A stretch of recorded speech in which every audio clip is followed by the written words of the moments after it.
Hello and welcome to another episode of Earth911's Sustainability in Your Ear. I'm Mitch Ratcliffe, your host, and today we are joined by John Oppermann, who's the Executive Director of the Earth Day Initiative, a New York-based organization that has led some of the most widely attended Earth Day events over the last 25 years in and around the New York area. John, welcome to the show. How are you today? Thanks so much. Very well today. Good. So tell us about the Earth Day Initiative. What is it? How did you guys get started? And then let's talk about what you've got planned for Earth Day 50. Yeah, absolutely. So Earth Day Initiative, we are a nonprofit organization. We have been based in New York because we really were birthed out of organizing large-scale Earth Day events in New York City. So for the 20th anniversary of Earth Day, which was really a revival year for Earth Day, it was 1990, 20 years after the first Earth Day in 1970, people looked around, they said, wow, we still have a lot of environmental challenges. It was this big revival year that turned people out in really huge numbers for Earth Day. So in 1990, our organization organized the largest event ever held in Central Park. It was a giant concert, and to this day, I meet people all the time that when they find out where I work, they're like, oh my God, I was at that event in Central Park in 1990. I have a button from there or a t-shirt from there. Mm-hmm. And that was a big revival year for continuing that momentum of Earth Day and having this moment every year when you have this touchstone for people with sustainability and green living and environmental causes. And it's this entry point for people to get involved in different environmental campaigns or causes or green living initiatives. So over the years, we have continued to organize large scale Earth Day events in New York City and landmark venues like Grand Central, Times Square, along Broadway, Union Square. And over the years, we've also grown into year-round programs. So we have a sustainable food education program. We have a green buildings publication. We have a renewable energy campaign. All of these things that we do throughout the year to kind of have that Earth Day, everyday ethos to engage the public and different communities like schools or offices in sustainability. And then we, over the years, started to work with various organizers around the world. So we work with a coalition of folks across Canada, San Diego, France, in organizing for Earth Day and landmark anniversary years, kind of working to coordinate a cohesive message or theme. So Earth Day is on April 22nd. It's always on April 22nd, which is a Wednesday this year. And you have events going from the Sunday beforehand until the Saturday after. So let's run through those very quickly and talk about them. You've got the kickoff event, which is really your big gathering, as I take it. What's going to happen at the kickoff event? Yeah, exactly. So the April 19th event on Sunday to kick off Earth Week in New York City, it's working with various partners to just turn out a lot of people with this Earth Day message that like Earth Day is the one time that even non-environmentalists want to do something. So this is a really good entry point to get as many people to turn out as possible to learn about what you can do to green your lifestyle around food or energy or transportation or whatever it might be. Engage with different environmental campaigns that maybe something resonates with you about wildlife conservation or energy conservation or biking to work or different things that you could engage in terms of broader campaigns. So there'll be tents. People can walk up and sign up. Yeah, exactly. The setup of that is like what you would imagine a big Earth Fair or Earth Festival to look like. One of our partners, the City of New York itself, has a car-free initiative where, along with us, Broadway will be shut down from Times Square to Union Square.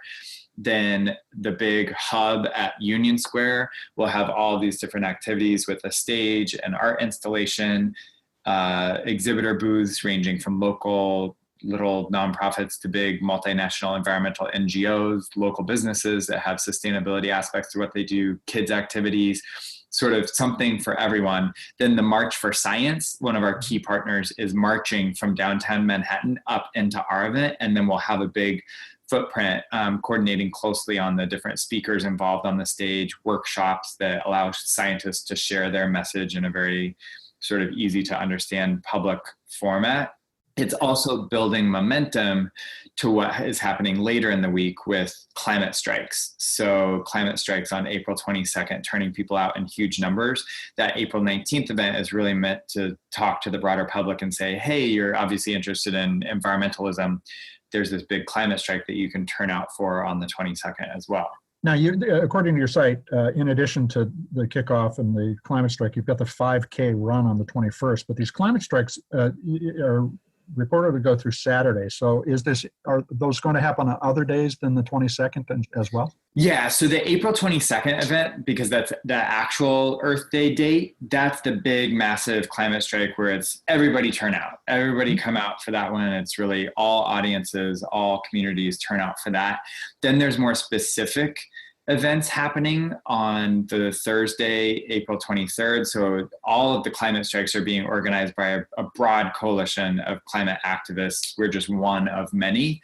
And for instance, Sunrise Movement, People's Climate March, the Fridays for Future, with a lot of the youth activists.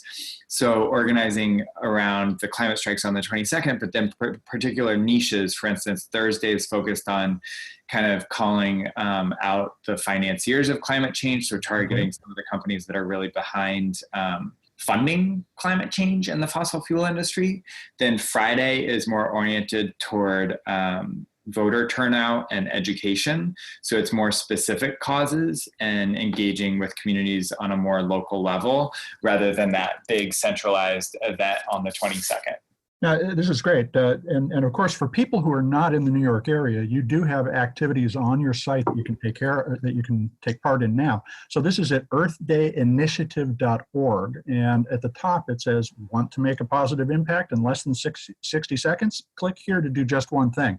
You've got options for people who live in New York and who don't live in New York. So how did those ideas, where did you come up with those ideas? And what kinds of options are you offering? Yeah, so we are really trying to channel people into not just going to an event, because for many decades, environmental activists and activists of all kinds, you try to get people to turn out in big numbers, but then in some cases you kind of feel like after the event, okay, what do we have to show for it? What actual impact did we have? So one of the things that we've tried to do over the years is channel people into real, concrete, measurable, impactful things that they can do in their own lives and communities. We find people really are clamoring to do good, especially in the last few years. People come to us every year, and to be honest, throughout the year, asking us, what's one thing I can do to green my lifestyle? Or what's one thing I can do to make a positive impact? People really want to be told, but they're very overwhelmed. They're overwhelmed by the enormity of the environmental challenges, but even by the enormity of lists of solutions. It's too overwhelming to be like, here's a list of 100 things that you could do. It's difficult to figure out how to sort through where to even begin. So one thing that we have focused in on is getting people to just take one action to start. So we have a variety of things that we have vetted as impactful things that you can do. But a primary thing that we're orienting people into is switching over to renewable energy. A lot of people feel like, oh, I live in an apartment or I rent, therefore I have no way to support renewable energy because I can't install solar panels on my apartment building or in a building that I rent in. But there are a lot of options to actually become a part of a solar facility, for instance, in your own community. And you can live in an apartment, you can rent, all you need is an electricity bill, and then you can sign up to lease a portion of solar panels, for instance.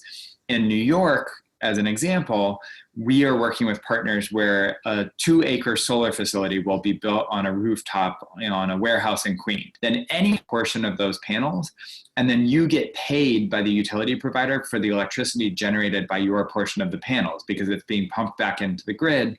Right. And the lease payment is lower than the payment that you get from the utility. So you actually make money from doing this. You don't have to pay more. You make money from the arrangement, and you are a critical part of bringing solar energy to the local community.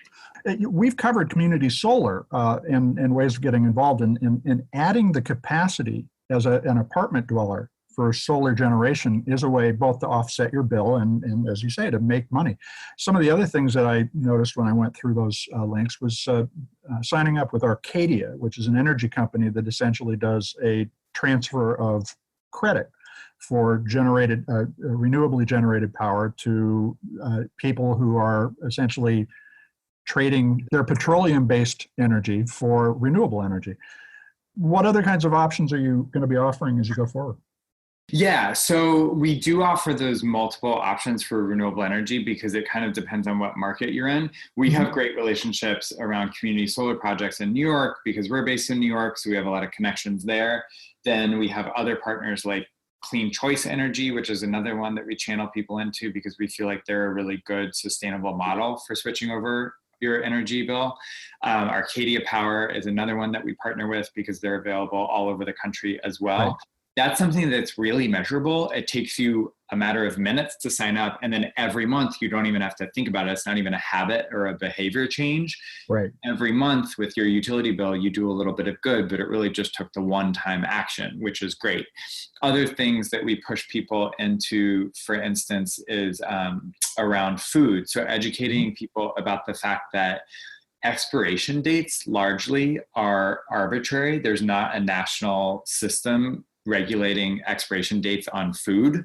So a lot of food winds up getting thrown away because expiration dates say sell by or best by, but a lot of times that's not really based in science or fact. And people throw away food that is perfectly good because they read that date. And what we often encourage people to do in their own lives is to trust their own instincts. As humans, we have evolved for tens of thousands of years to be able to identify if food is good or bad. So using your nose and your eyes to figure out, oh, is this food still good to eat, usually is a better rule of thumb than expiration dates, which causes just a vast amount of food to be thrown away and wasted every year. Yeah, it's great that you have both actions for people in New York and outside. So folks listening, if you're intrigued, check it out. You'll find something for your neighborhood, not just in New York. Now, John, this 50th Earth Day comes at a very critical time in terms of our evolution as a society towards sustainability, towards net zero carbon and all the other challenges we face with climate change. How do you feel the momentum is building for the environmental movement as we head into Earth Day 50? I really feel like we are at a moment right now as we approach Earth Day 50 that climate has just broken through in a way that, to be honest, as someone who has worked in this space for a very long time, I wasn't sure that we would ever get to this moment.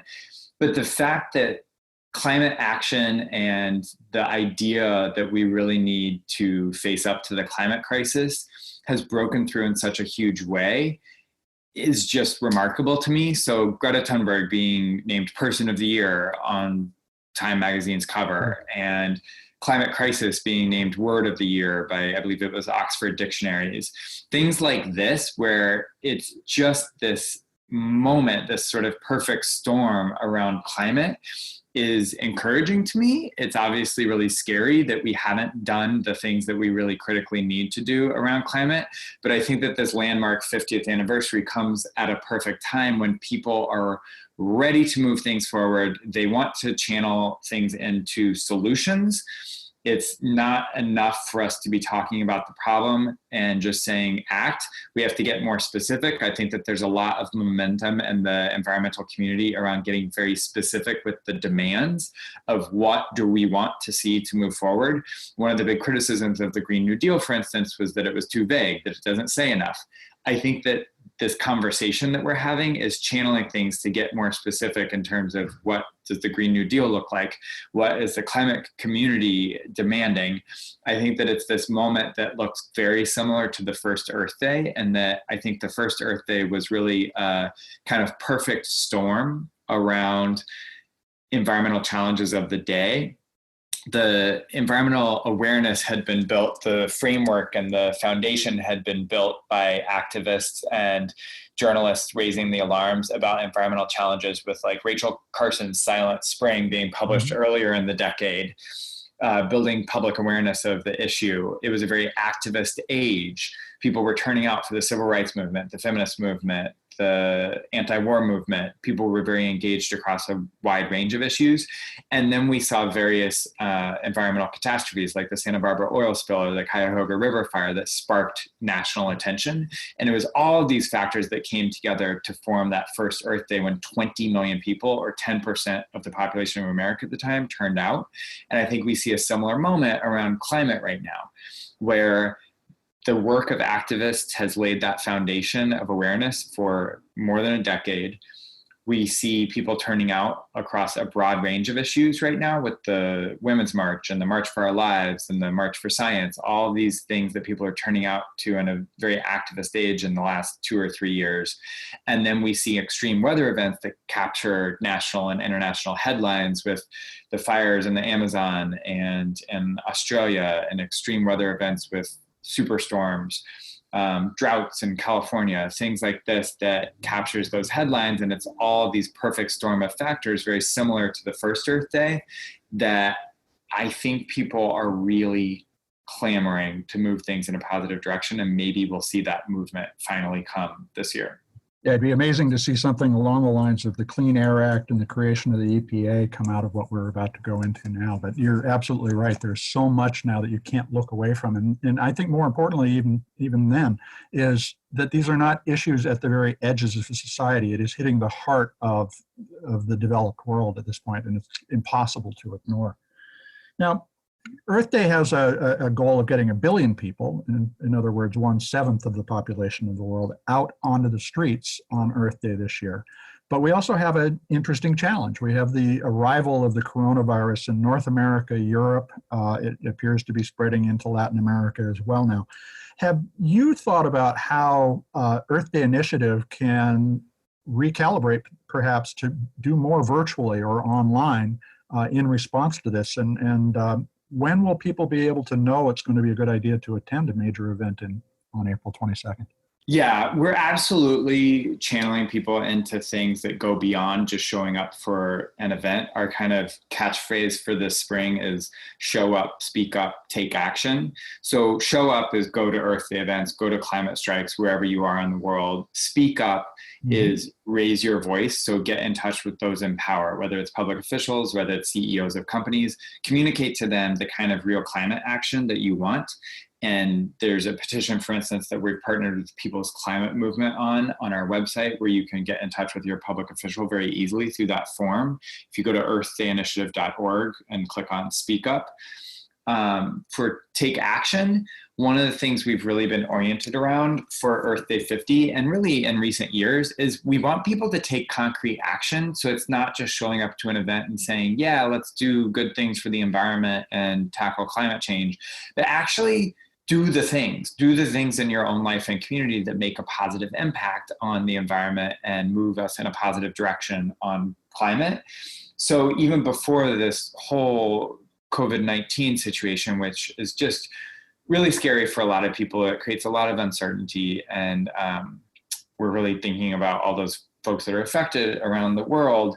We are trying to channel things so that people can take action even if they're not able to go to a physical event. So one of the things we're doing is get people to take action. There are things that you can do without going to an Earth Day event. Go to our website, earthdayinitiative.org, pledge to take an action, share it with your community. It looks like as we get closer to the events, we will have options for people to engage virtually wherever they are. So really building out broader platforms for people to not just like say things on social media, but really take action and engage with people in a meaningful way. We're monitoring the whole COVID-19 situation very closely. I hope that we're able to nail down more specific plans in terms of physical events, and if physical events will be able to continue sooner rather than later. But it's obviously a very ongoing, real-time drama that's being played out. But the thing that we've been oriented around all along is take action in your own life. Go to our website, earthdayinitiative.org. You can find out how you can show up in person, how you can speak up to those in power, and how you can take action in your own life. If anything, the virus is an opportunity because of its disruption to rethink our lives, and it's great to have resources like Earth Day Initiative out there to help us do that when this comes up. Well, John Oppermann, thanks very much for joining us on Sustainability in Your Ear. Thank you so much. This has been great.